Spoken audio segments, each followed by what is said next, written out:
What if your pain isn't just physical, and your symptoms aren't just biological malfunctions, but messages?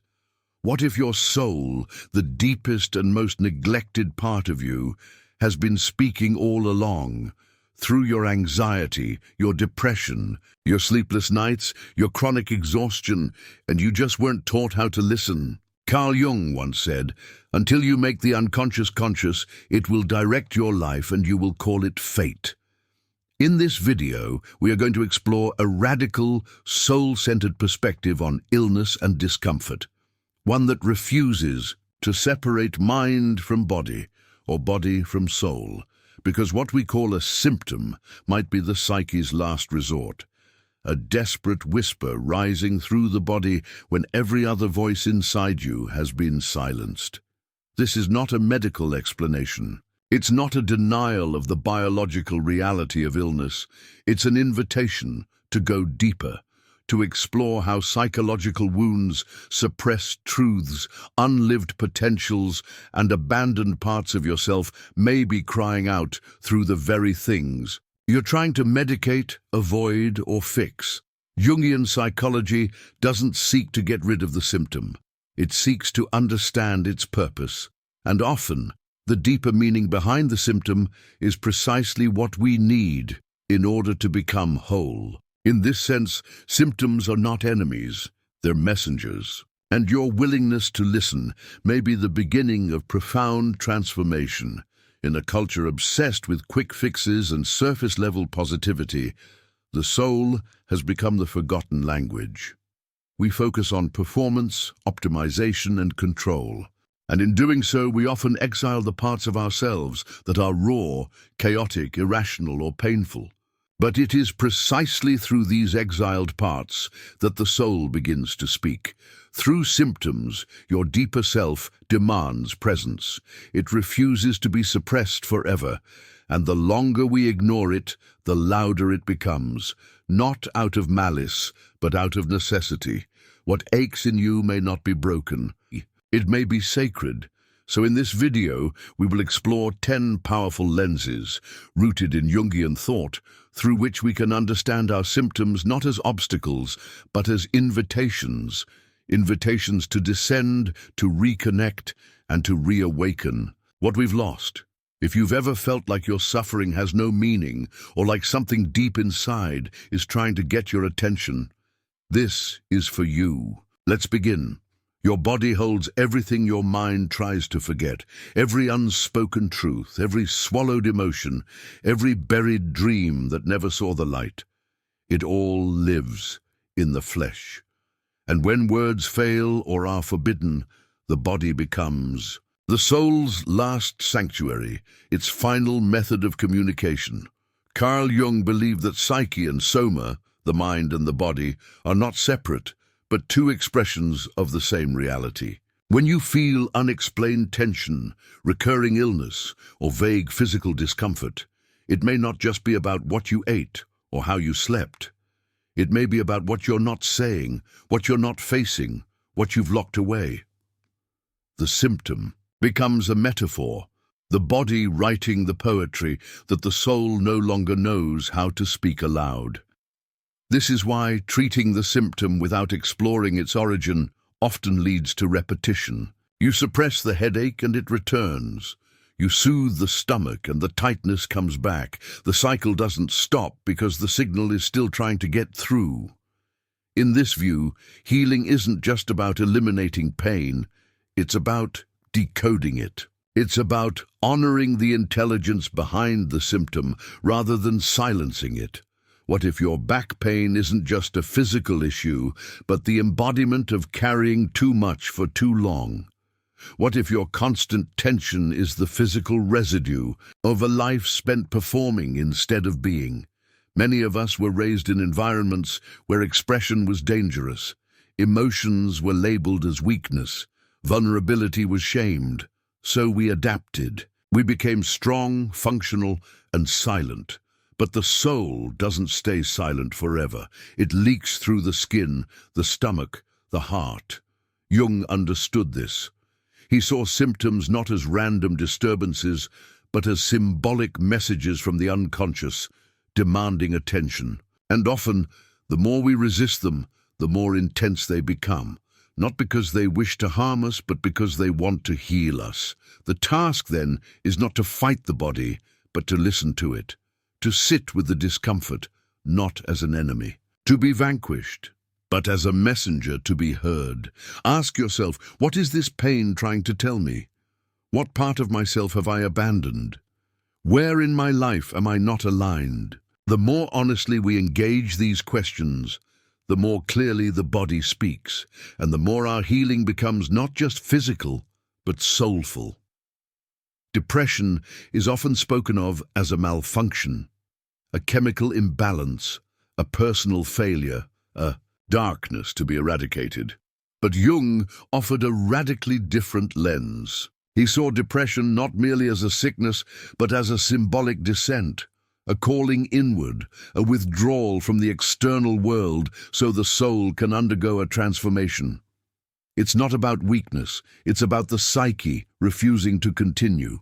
A life that is no longer aligned with truth. Depression says, I cannot keep pretending. In this view, depression isn't something going wrong, it's something trying to go right, but in a way the ego cannot yet comprehend. It's a break in the surface so something deeper can emerge. Imagine the soul dragging the ego down, not to punish it, but to force it to listen. The depressive state often arrives when everything we've built collapses or becomes hollow. When our success, our routines, our identities no longer nourish the inner self. The world may see your withdrawal as failure, but perhaps what's really happening is a sacred pause, a psychological cocooning where you're no longer able to fake a life that your deeper self has outgrown. Depression in this light becomes a kind of forced authenticity. It halts momentum, so that meaning might re-enter your life in a more honest form. Of course, this doesn't mean that depression isn't painful. It is, excruciatingly so. But the Jungian perspective invites us to ask, what is the meaning of this suffering? What is the soul trying to shed, and what is it trying to become?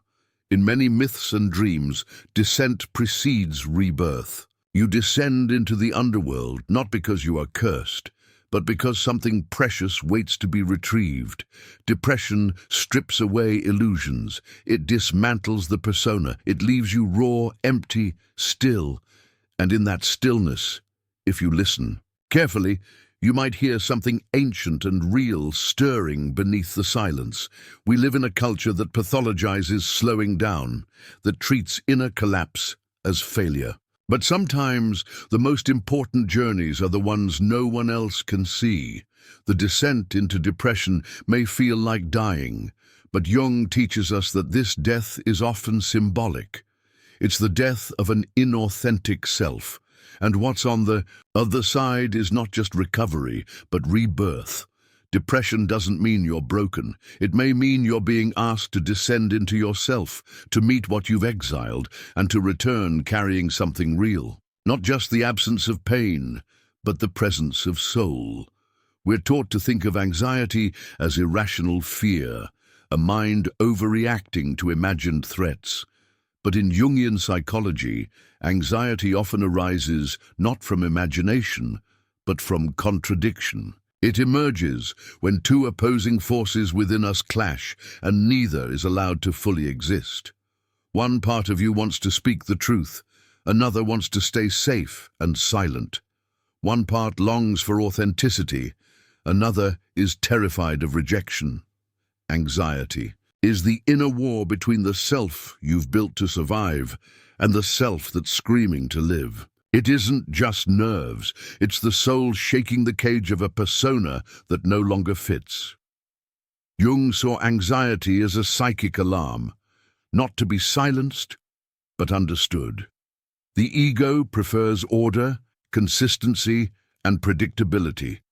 But the soul is wild, paradoxical, alive. When you try to live a life that pleases others but starves your truth, the soul rebels, not with words but symptoms. A racing heart, shallow breath, a vague dread with no clear source. These aren't signs of insanity. They're the psyche's way of saying something in your life is not aligned. The anxiety isn't random, it's rooted in a split, a disowned need, a suppressed desire calling from the unconscious.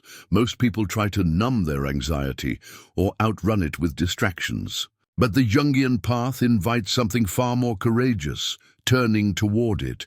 Ask your anxiety, what am I not facing? Where am I betraying myself?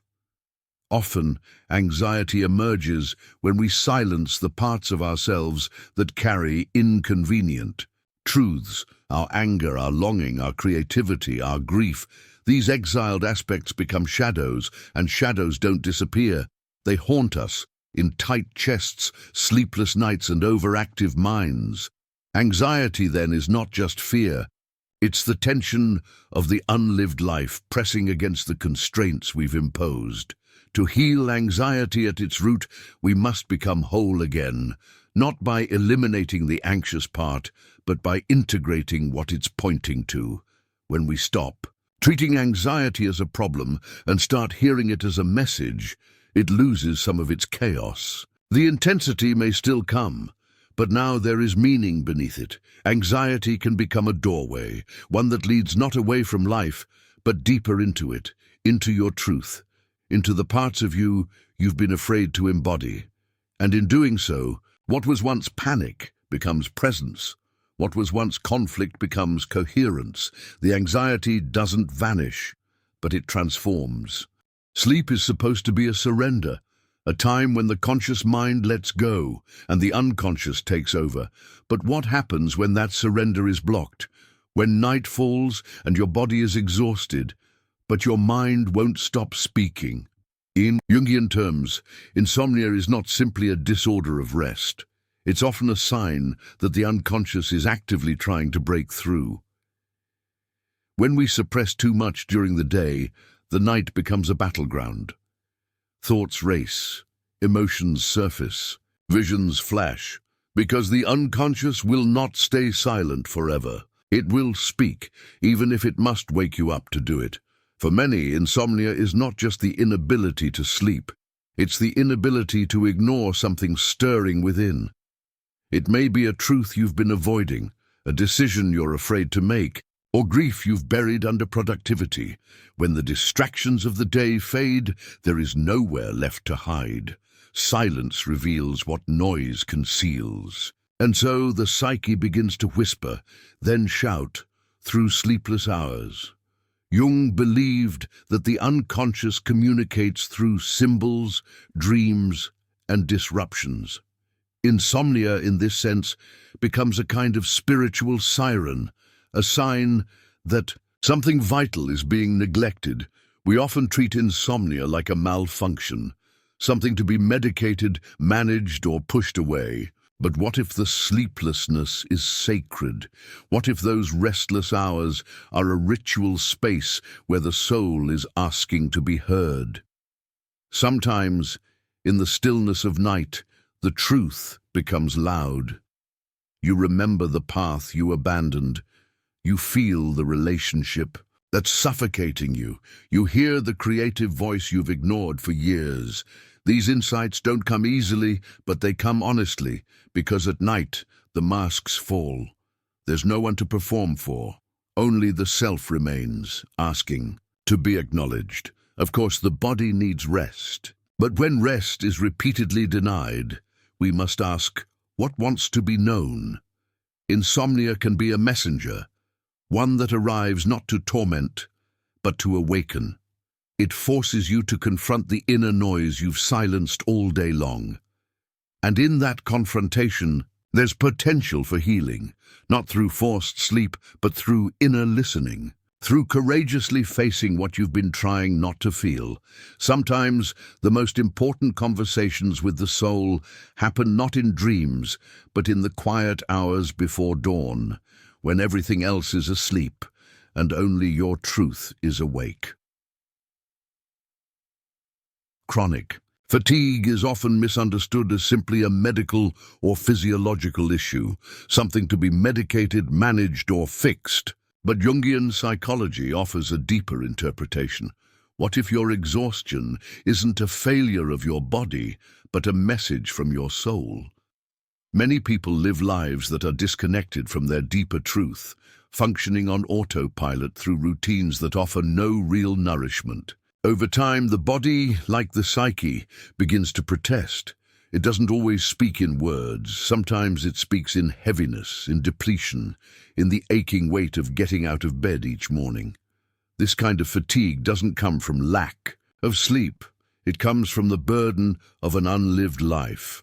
It's what happens when your outer world no longer aligns with your inner world, and something inside you begins to shut down.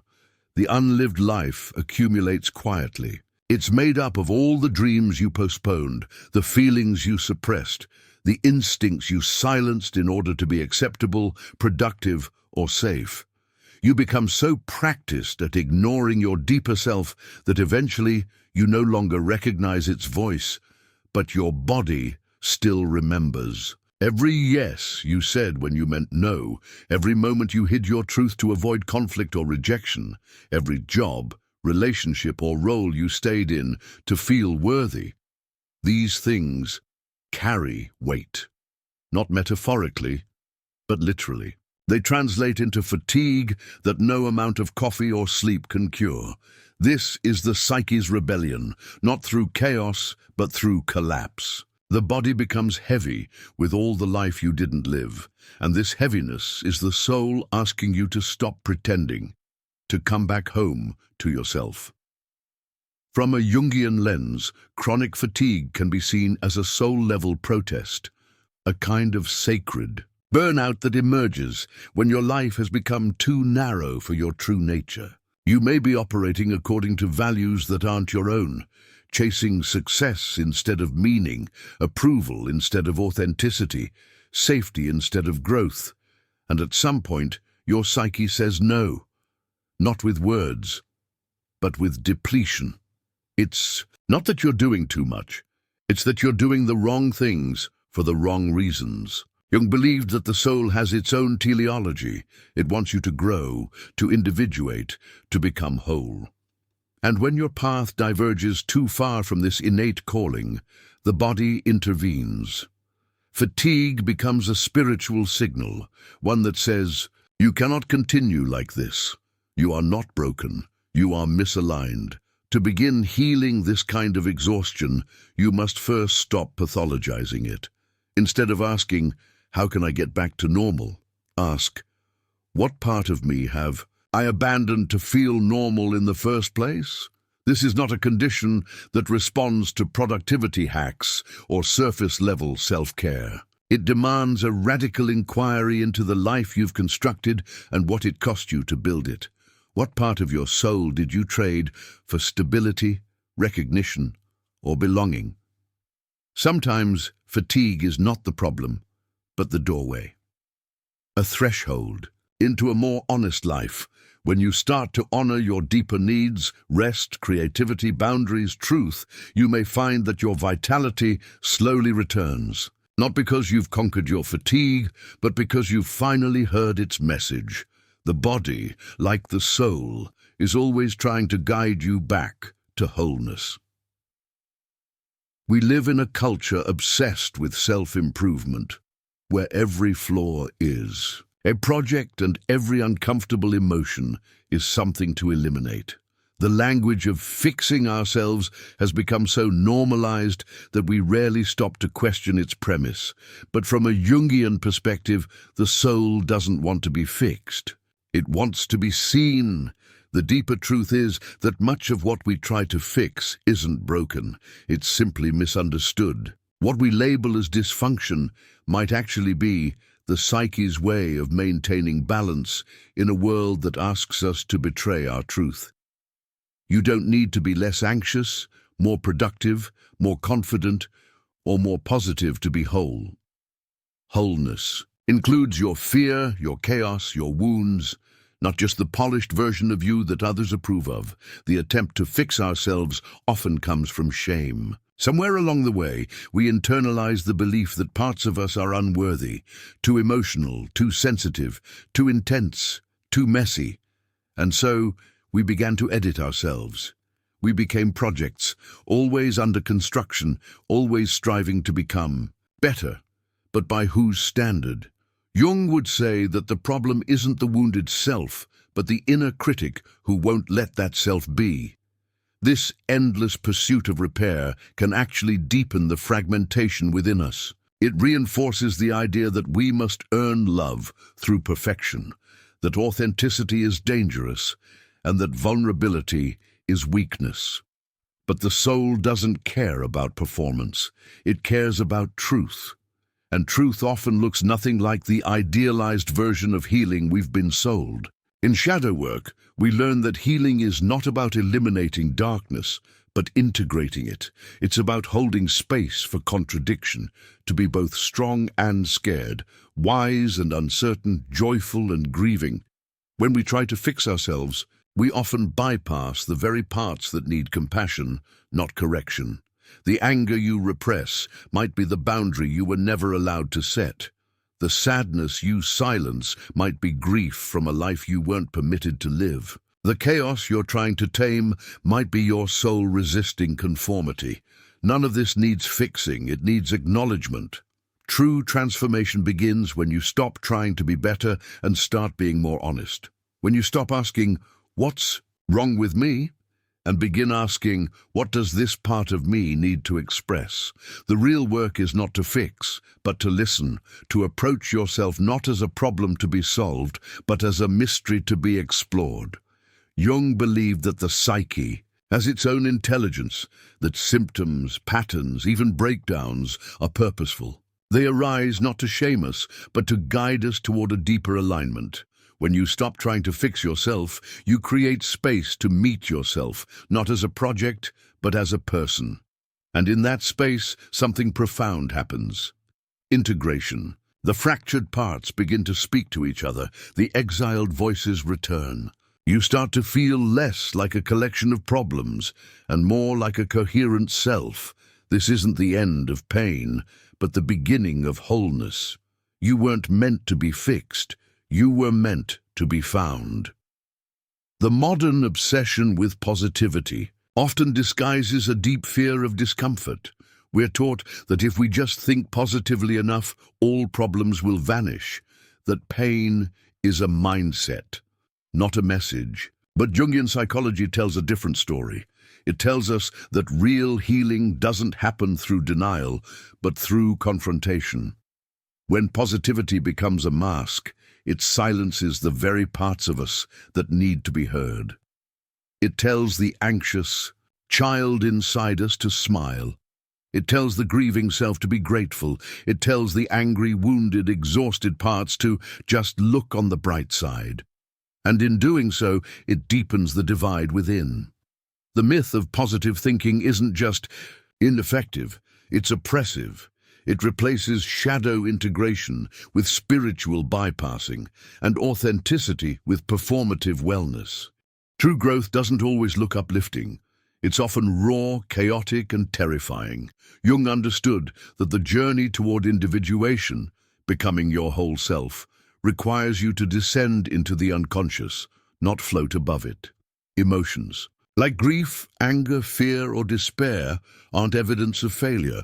They are necessary stages in the alchemical process of transformation. To demand constant positivity is to reject half the human experience.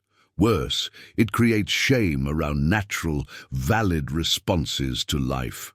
You start to believe you're failing, not because you're disconnected from your soul, but because you're not positive enough. And so you suppress more, deny more, disconnect further. This is how the soul becomes buried under layers of toxic optimism, unseen, unheard, and unloved. In truth, the path toward wholeness invites you to embrace the full spectrum of your emotional reality, to feel everything, even the things society tells you are unacceptable. There is wisdom in your sadness. There is guidance in your rage. There is clarity in your despair. These aren't enemies of your growth, they are allies. They are the soul's way of saying, pay attention, something essential is happening. When you abandon the demand for positivity, you make space for something more sacred, honesty. And with honesty comes depth, presence, and a connection to the soul that no mantra can manufacture. The psyche doesn't want to be tricked into feeling good. It wants to be known, fully, intimately, and without condition. Letting go of the positive mindset myth is an act of radical self-trust. It means believing that you can hold your darkness without being consumed by it, that you can walk through pain without needing to dress it in light, that your worth isn't dependent on your emotional state, but inherent in your being. Jung didn't call for happiness, he called for wholeness. And wholeness includes both light and shadow. So instead of forcing yourself to feel better, try allowing yourself to feel more fully, not because pain is the goal, but because truth is. And only through truth can the soul begin to heal. You are not broken because you're sad. You're not failing because you're afraid. You're not lost because you're in the dark. Sometimes the dark is exactly where the soul begins to speak. Emotional pain is often misunderstood as a problem to be eradicated, a malfunction of the psyche that must be fixed or avoided. Yet from a Jungian perspective, pain is more than just suffering. It's a profound call from the depths of the soul. When we experience sadness, heartbreak, or despair, these feelings signal that something within us is yearning for attention and transformation. Pain strips away the distractions of everyday life, forcing us to confront parts of ourselves we might otherwise ignore. It acts like a beacon, illuminating the areas where we are disconnected from our true nature, our values, or our deeper purpose. Far from being a curse, emotional pain can be the very catalyst that awakens us to a more authentic and meaningful existence. Jung described this process as a necessary confrontation with the shadow, the unconscious parts of ourselves that we reject or deny. When these parts are suppressed, they manifest as emotional turmoil, discomfort, or even physical symptoms. The pain you feel is your shadow, demanding recognition and integration. It's a call to pay attention to what you have silenced, hidden, or abandoned. Ignoring this call doesn't make it disappear. It only intensifies the inner conflict and the sense of emptiness. The soul's language is subtle, but persistent. Emotional pain is the way your psyche says, I need you to look deeper. I need you to listen. It invites you to embark on a journey inward, one that requires courage, vulnerability, and honesty. Responding to this call means allowing yourself to sit with discomfort instead of fleeing from it. It means creating space for grief, anger, or loneliness without judgment or rush. This is where healing begins, in the acceptance of pain as a teacher rather than an enemy. By embracing your emotional pain, you open the door to profound self-discovery. You uncover hidden wounds that, when acknowledged and understood, can be transformed into sources of wisdom and strength. This alchemical process is central to individuation, Jung's term for becoming fully yourself. The pain that once seemed unbearable becomes a gateway to deeper self-awareness and spiritual growth. Ultimately, emotional pain is not something to escape, but a vital signpost pointing toward what needs to be reclaimed or released. It reveals the parts of your soul that have been neglected or oppressed, often by external forces or internalized expectations. By listening to the messages embedded in your suffering, you honor your soul's unique journey and invite wholeness into your life. This doesn't mean pain disappears overnight, but it transforms in meaning and power. What was once a source of despair can become a source of profound insight and resilience. Your soul is not silent. It speaks clearly through your emotional pain, asking you to answer its call with courage and compassion. Listening to the soul's language requires cultivating a different kind of awareness, one that transcends the constant noise of the mind and the external world. Our modern culture prizes speed, distraction, and productivity, leaving little room for the subtle whispers of the unconscious. To hear the soul, you must slow down and create space for stillness. This might begin with quiet moments of reflection, journaling, or simply sitting with your feelings without rushing to fix or explain them. The soul communicates not through words alone, but through symbols, dreams, emotions, and bodily sensations. Learning to interpret these signs is the first step in forming a dialogue with your deeper self, fostering a relationship rooted in curiosity rather than judgment. Developing this inner dialogue is a process of attunement, much like learning a new language. It involves patience and openness to the unexpected. Dreams often hold rich insights into the soul's messages, revealing conflicts, desires, and potentials that the waking mind overlooks. Paying attention to recurring symbols or feelings can illuminate patterns that point toward healing and growth. Likewise, the body acts as a vital translator. Aches, tensions, or sensations can reflect emotional or spiritual imbalances. By honoring these signals, instead of dismissing or suppressing them, you nurture a deeper understanding of your internal world. This holistic listening requires courage, as it can bring uncomfortable truths to light, but it also opens the door to authentic transformation. Another key to hearing your soul is cultivating self-compassion. Often we resist the soul's messages because they challenge our self-image or societal expectations. When pain or vulnerability surfaces, it's tempting to retreat or criticize ourselves for failing to be strong or positive. Yet true listening asks for gentleness, a willingness to sit with your shadows and wounds as a compassionate witness. Meditation, mindfulness, or creative practices like art and music can serve as gateways to this deeper empathy. These practices help to quiet the critical inner voice, allowing the soul's voice to emerge with clarity. The goal is not perfection, but wholeness, embracing all aspects of yourself with kindness and curiosity. Ultimately, listening to your soul's language is an ongoing journey, not a one-time achievement. It requires commitment to ongoing self-exploration, openness to mystery, and trust in the unfolding process of individuation. By honoring the soul's voice expressed through your symptoms, emotions, and inner experiences, you reclaim your deepest self and find meaning beyond external success or validation. This path leads you away from fragmentation and towards integration, where body, mind, and spirit align in harmony. The soul's language may be subtle, but it is persistent and profound, ready to guide you back to wholeness if you are willing to listen. As we come to the close of this exploration, it becomes clear that the symptoms we often dread are, in truth, the soulful cries for attention we've long ignored. They are not random malfunctions or mere inconveniences, but profound messages encoded in the language of our body and psyche. Carl Jung taught us that the path to healing is not about silencing these signals or masking our pain with quick fixes. Instead, it is about listening deeply, with courage, patience, and compassion, to what our soul is trying to tell us.